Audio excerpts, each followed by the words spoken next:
পাহাড়ের বুকে চাষ হচ্ছে তুলা। মৌসুম শেষে পরিপক্ক ফলন সংগ্রহ করছেন কৃষক।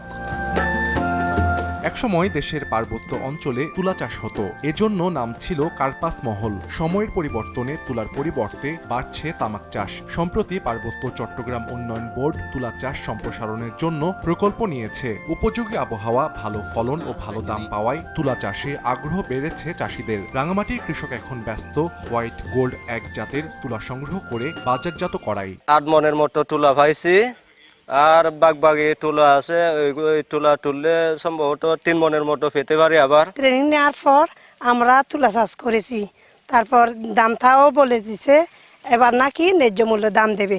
আমি খুশি হয়েছি, দাম দেওয়ার পর আগামীতেও করবো, এটাই আমার প্রত্যাশা। আগে 95 টাকা করে নিয়ে যায়, সামনে আরো দাম বাড়লে ভালো হবে, আমাদের লাভজনক হবে। যদি আমিও সহযোগিতা পাই তুলা চাষ করব। তামাক চাষ কমিয়ে অর্থকরী তুলার উৎপাদন বাড়াতে প্রকল্প সম্প্রসারণের কথা জানায় তুলা উন্নয়ন বোর্ড। পার্বত্য চট্টগ্রাম উন্নয়ন বোর্ডের অধীনে যে প্রকল্প চলমান, সেখানে আমাদের এই তুলা উন্নয়ন বোর্ড সকল ধরনের কারিগরি সহায়তা দিয়ে থাকে। প্রকল্পের মাধ্যমে চাষিদেরকে সচেতনতামূলক বিভিন্ন কর্মসূচি দিয়ে আসছে। কার্পাস মহলের ঐতিহ্যকে ফিরিয়ে আনার জন্য পার্বত্য চট্টগ্রাম উন্নয়ন বোর্ড এই প্রকল্পটি 3 জেলায় বাস্তবায়ন করে যাচ্ছে।